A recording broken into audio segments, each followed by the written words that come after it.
नमस्कार साथियों, हमारे YouTube चैनल में आपका स्वागत है। अपनी तैयारी को एक लेवल अप करने के लिए हमारे चैनल को सब्सक्राइब करें, बेल आइकन जरूर प्रेस करें। Lucent theory plus question answer series में भारतीय अर्थव्यवस्था के अंतर्गत आज हम अध्ययन करेंगे विदेशी व्यापार एवं भुगतान संतुलन। चलिए शुरू करते हैं। विदेशी व्यापार एवं भुगतान संतुलन। भारत के विदेश व्यापार के अंतर्गत भारत से होने वाले सभी निर्यात एवं विदेशों से भारत में आयातित सभी सामानों से है। विदेश व्यापार भारत के वाणिज्य एवं उद्योग मंत्रालय की देखरेख में होता है। विश्व व्यापार संगठन के अक्टूबर 2020 के संशोधित अनुमान के अनुसार 2020 में वैश्विक व्यापार की मात्रा 9.2% की गिरावट आई है। इसके बाद 2021 में 7.2% की वृद्धि दर्ज की गई है। बांग्लादेश एक प्रमुख निर्यातक के रूप में उभर रहा है क्योंकि इसकी 2011 से 19 के दौरान प्रभावशाली मिश्रित वार्षिक वृद्धि दर 8.6 रही है, जो भारत की तुलना में 0.9% तथा विश्व की तुलना में 0.4% अधिक है। परिणाम स्वरूप बांग्लादेश की विश्व निर्यात में हिस्सेदारी 2011 में 0.1% से बढ़कर 2019 में 0.3% हो गई है। शीर्ष 5 निर्यात वस्तुओं का निर्यात 2015 के बाद से बांग्लादेश के कुल निर्यात के 90% से अधिक रहा। ये पांचों वस्तुएं मुख्य रूप से वस्त्र परिधान, फुटवियर उद्योग से संबंधित हैं। ये अत्यधिक श्रम गहन है और अर्धकुशल श्रमिकों को रोजगार उपलब्ध कराते हैं। दूसरी ओर निर्यात के मामले में भारत का व्यापार अधिक व्यापक है क्योंकि शीर्ष 5 वस्तुएं संयुक्त रूप से कुल निर्यात में लगभग 40% योगदान करती हैं। भारत की वैश्विक फार्मेसी बनने की संभावनाएं। भारतीय फार्मास्यूटिकल उद्योग दुनिया में तीसरे स्थान पर है। यह मात्रा के मामले में चीन और इटली के बाद आता है और मूल्य के मामले में 14वीं सबसे बड़ा उद्योग है। भारत ने विश्वकर्मा निर्यात में अपनी हिस्सेदारी को 10 वर्ष की औषधि के दौरान 2010 में 1.4% से बढ़ाकर 2019 में 2.6% कर लिया है। 2019 में विश्व फार्मा निर्यात में हिस्सेदारी के मामले में भारत 11वें स्थान पर था और जर्मनी, स्विट्जरलैंड तथा संयुक्त राज्य अमेरिका शीर्ष 3 स्थानों पर थे। कोविड-19 ने भारत को दुनिया की फार्मेसी के रूप में उभरने के लिए अवसर एवं चुनौतियां दोनों दिए। अप्रैल से अक्टूबर 2020 के दौरान भारत का फार्मास्यूटिकल्स निर्यात कुल $11.1 बिलियन है, जिसमें 18% की वृद्धि दर्ज की गई। 2019 में यह 9.4 बिलियन अमेरिकी डॉलर था। अप्रैल-नवंबर 2020 में भारत की कुल निर्यात में फार्मास्यूटिकल निर्यात की हिस्सेदारी 7.1% थी। भारतीय फार्मास्यूटिकल उद्योग का वर्तमान मूल्य $14 बिलियन है 2019-20 के हिसाब से। भुगतान संतुलन। भुगतान संतुलन का तात्पर्य किसी देश का अन्य देश के निवासियों के साथ 1 वर्ष की अवधि में समस्त लेन देन होता है। भुगतान संतुलन के खाते दो भाग होते हैं, चालू खाता यानी कि करंट अकाउंट और पूंजी खाता यानी कि कैपिटल अकाउंट। चालू खाते के अंतर्गत वस्तुगत व्यापार, आयात निर्यात के साथ साथ अदृश्य मद जो होती हैं जैसे बीमा, परिवहन, पर्यटन, उपहार आदि, ये भी लेनदारियों और देनदारियों को सम्मिलित किया जाता है। पूंजी खाते में पूंजीगत लेन देन, ऋणों की प्राप्तियां व अदायगियां, करेंसी लदान, स्वर्ण हस्तांतरण आदि की प्रविष्टियां की जाती हैं। अर्थव्यवस्था की सुदृढ़ता की स्थिति जानने के लिए चालू खाते का संतुलन अत्यधिक महत्वपूर्ण होता है। भारत का व्यापार संतुलन निरंतर प्रतिकूल बने रहने के कारण चालू खाते में घाटे की स्थिति निरंतर बनी हुई है। ठीक, तो आपसे ये क्वेश्चन पूछा जा सकता है कि चालू खाते में घाटे की स्थिति क्यों बनी होती है? इस वजह से कि भारत का जो व्यापार संतुलन है वो निरंतर प्रतिकूल रहता है। ठीक है, चालू खाते के घाटे से तात्पर्य भुगतान संतुलन के चालू खाते में विदेशों से कुल प्राप्तियों पर विदेशों के लिए कुल देयताओं के लिए से आधिक्य है। ठीक है, तो यानी कि जो आपको विदेशों से में आप दे रहे हैं वो ज्यादा दे रहे हैं और जो प्राप्तियां हैं वो कम हो रही हैं। विदेशों से प्राप्तियां देयताओं की तुलना में अधिक रहने से चालू खाते में आधिक्य की स्थिति मानी जाती है और इससे घाटे की स्थिति होती है। चालू खाते में घाटा रहने पर उसकी भरपाई पूंजी खाते में आधिक्य प्राप्ति कर की जाती है। पूंजी खाते की प्राप्तियों में विदेशी निवेश की प्राप्तियां व विदेशी ऋणों की प्राप्तियां आदि पूंजीगत प्राप्तियां शामिल रहती हैं। भुगतान संतुलन में सुधार हेतु रिजर्व बैंक द्वारा 19 अगस्त 1994 को रुपए को चालू खाते में पूर्ण परिवर्तनीय घोषित कर दिया गया।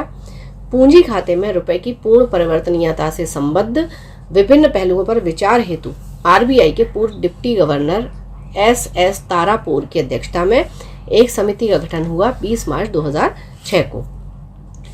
चलिए अब विदेशी कर्ज की बात करते हैं। तो देखिए सितंबर 2023 की बात करेंगे अब। ठीक है। तो सितंबर 2023 के अंत में अगर हम देखें तो भारत का जो विदेशी कर्ज था तो वो था 635.2 बिलियन अमेरिकी डॉलर, ठीक है।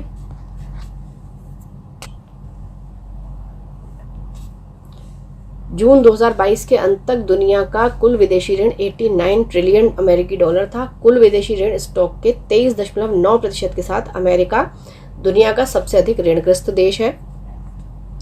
विदेशी मुद्रा भंडार। देश के कुल विदेशी मुद्रा भंडार के 4 महत्वपूर्ण घटक हैं: भारतीय रिजर्व बैंक की विदेशी मुद्रा परिसंपत्तियां, आरबीआई के स्वर्ण भंडार, सरकार की एसडीआर राशि तथा अंतर्राष्ट्रीय मुद्रा कोष IMF में रिजर्व ट्रांसपोजिशन RTP।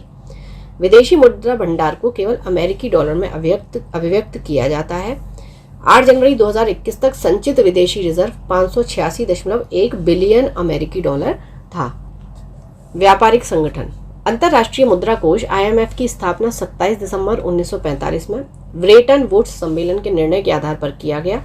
इसका कार्य 1 मार्च 1947 से शुरू हुआ। इसके सदस्य देशों की संख्या 189 है और ये 189वां जो सदस्य देश था वो था नॉर्वे। IMF का कार्य सदस्य राष्ट्रों के मध्य वित्तीय और आर्थिक सहयोग को बढ़ावा देना तथा विश्व व्यापार का संतुलित विस्तार करना है। IBRD अर्थात पुनर्निर्माण एवं विकास के लिए अंतर्राष्ट्रीय बैंक की स्थापना 1945 में हुई। इसके सदस्य देशों की संख्या 189। IBRD को ही अन्य संस्थाओं के साथ मिलाकर विश्व बैंक के नाम से पुकारा जाता है। इन संस्थाओं में अंतर्राष्ट्रीय वित्त निगम, अंतर्राष्ट्रीय विकास संघ तथा बहुपक्षीय विनियोग गारंटी अभिकरण है। इसका उद्देश्य विश्व युद्ध से जर्जर हुई अर्थव्यवस्था का प्रारंभिक पुनर्निर्माण तथा अल्प विकसित देशों के विकास में योगदान देना है। गेट अर्थात प्रशुल्क और व्यापार पर सामान्य समझौता 30 अक्टूबर 1947 को हुआ और ये 1 जनवरी 1948 से लागू हुआ। 12 दिसंबर 1995 को गेट का अस्तित्व समाप्त कर दिया गया। 1 जनवरी 1995 को इसका स्थान WTO अर्थात विश्व व्यापार संगठन इसने ले लिया। WTO का मुख्यालय जिनेवा में है। इसके सदस्य देशों की संख्या 164 है। 29 जुलाई 2016 को अफगानिस्तान WTO का 164वां सदस्य बना। मंत्री स्तरीय सम्मेलन WTO की सर्वोच्च संस्था है। सभी सदस्य देशों के मंत्री इसके सदस्य हैं। इस संस्था की प्रत्येक 2 वर्ष में कम से कम एक बैठक अवश्य होगी। आयात निर्यात के लिए वित्त व्यवस्था हेतु भारत में शिखर संस्था निर्यात आयात बैंक यानी कि एग्जिम बैंक, इसकी स्थापना 1 जनवरी 1982 को की गई थी। चलिए अब टॉपिक से संबंधित कुछ क्वेश्चन आंसर कर लेते हैं। अंतर्राष्ट्रीय व्यापार का मूल आधार क्या है? निरपेक्ष लाभ तथा तुलनात्मक लाभ दोनों। अंतर्राष्ट्रीय व्यापार का प्रमुख प्रहरी है WTO। मुक्त व्यापार से क्या तात्पर्य है? आयात एवं निर्यात पर जहां पर कोई प्रतिबंध ना हो वो है आपका मुक्त व्यापार। सुपर 301 क्या है? अमेरिकी व्यापार कानून की वह धारा जो उन्हें अपने आयात पर उच्च सीमा शुल्क लगाने की शक्ति देती है। सुपर 301। डंकल ड्राफ्ट उरुग्वे चक्र समझौते से संबंधित है। ब्रेक इवन वह स्थिति जब फर्म को न लाभ हो और न हानि हो, इसे ब्रेक इवन कहते हैं। निर्यात मूलक इकाइयां वे फर्म होती हैं जिनसे आशा की जाती है कि वह उत्पादन का बड़ा भाग निर्यात करती हैं। ECGC संबंधित है निर्यात संवर्धन से। ECGC क्या होता है आपका? एक्सपोर्ट क्रेडिट गारंटी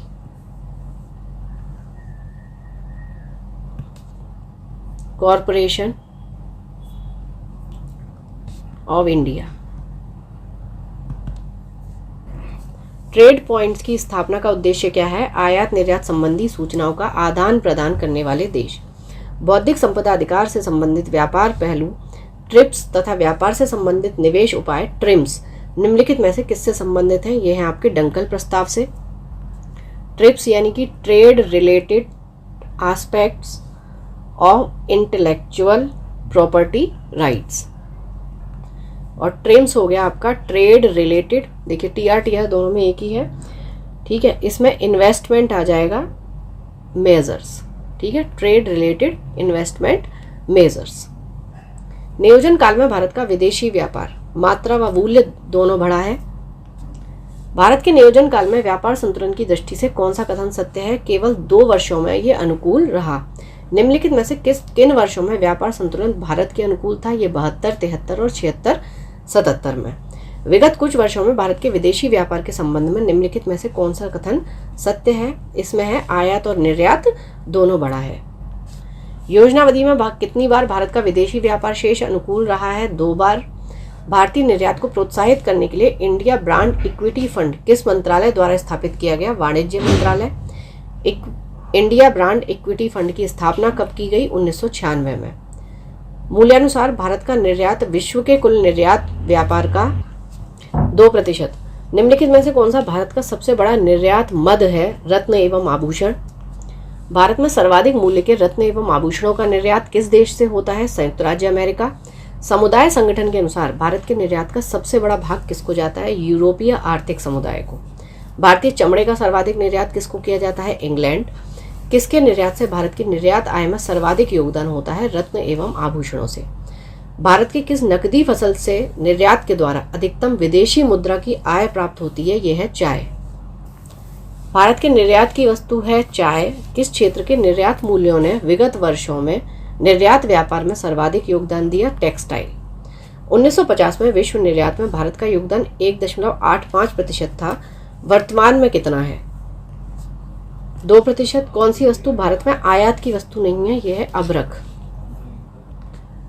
हाल के वर्षों में भारत में आयात के सबसे बड़े मद हैं पूंजीगत वस्तुएं एवं पेट्रोलियम पदार्थ। निम्नलिखित वर्गों में से किस वर्ग के देशों के साथ भारत का सर्वाधिक आयात व्यापार है? ओपेक के। अब ओपेक की फुल फॉर्म क्या है और उसमें कौन से कंट्रीज आते हैं ये आप मुझे कमेंट बॉक्स में बताएंगे। निम्नलिखित में से कौन सी भारत में आयात की एक वस्तु है? अभियांत्रिकी वस्तु है। एलएनजी के आयात के लिए भारत में पहला एलएनजी टर्मिनल कहाँ स्थापित किया गया है? यह है आपका दहेज। कहाँ? गुजरात में।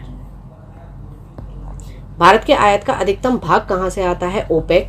भारत द्वारा सबसे अधिक विदेशी मुद्रा किस पदार्थ के आयात पर व्यय की जाती है? पेट्रोलियम पदार्थ। निम्नलिखित में से कौन सा कथन सत्य है? सुपर 301 के कारण भारत का अमेरिका के साथ व्यापार अप्रभावित रहा है। भारत का विदेशी व्यापार में व्यापार की दृष्टि से सर्वाधिक महत्वपूर्ण देश है संयुक्त राज्य अमेरिका। भारत का अधिकतम विदेशी व्यापार किसके साथ है? चीन। विदेशी व्यापार को बढ़ावा देने के लिए भारत में विशेष आर्थिक क्षेत्रों की स्थापना किस देश की तर्ज पर की गई है? चीन। दृश्य निर्यात और दृश्य आयात के मूल्य में अंतर को क्या कहते हैं? व्यापार शेष। उत्तर प्रदेश में निर्यात प्रोसेसिंग क्षेत्र कहाँ है? नोएडा। निम्न में से किस एक जगह मुक्त व्यापार क्षेत्र नहीं है? यह है आपका तिरुवनंतपुरम। सूचना प्रौद्योगिकी क्षेत्र की विश्व की 100 कंपनियों में भारत की एकमात्र कंपनी कौन सी है? अच्छा, वर्तमान की देखिए बात करेंगे तो इसमें इन्फोसिस है। कौन सा संगठन विदेश व्यापार का संवर्धन करता है? ईसीजीसी। देश की आयात निर्यात नीति के अंतर्गत आयातित वस्तुओं पर मात्रात्मक नियंत्रण को कब से समाप्त किया गया? 1 अप्रैल 2001 से। निजी क्षेत्र में देश का प्रथम निर्यात प्रोसेसिंग क्षेत्र ईपीजेड कहाँ स्थापित किया गया था? सूरत में। नए गेट समझौते के अंतर्गत वस्त्र व्यापार से संबंधित बहुदेशीय व्यवस्था मल्टी फाइबर अरेंजमेंट को कितने वर्षों में पूर्णतः समाप्त करने की व्यवस्था है? 10 वर्ष। गिल्ट एंड बाजार किससे संबंधित है? सरकारी प्रतिभूतियों से। कालीनों के निर्यात के संदर्भ में कालीन चिन्ह किस तथ्य का परिचायक है? यह द्योतक है कि वस्तु बनाने में बाल श्रम का उपयोग नहीं हुआ है। यदि सूरत में बनी वस्तुएं मुंबई या दिल्ली में बेची जाएं तो यह है प्रादेशिक व्यापार। भारतीय विदेश व्यापार संस्थान कहाँ है? नई दिल्ली में। भारतीय निर्यात के तीव्र प्रसार में सहयोग देने वाला एक मुख्य कारक है निर्यात का विविधीकरण। विश्व व्यापार संगठन किस वर्ष में कार्यान्वित हुआ? 1995। पढ़ते रहिए, बढ़ते रहिए, रिवीजन जरूर करते रहिए। Thank you for watching, keep learning, stay with me.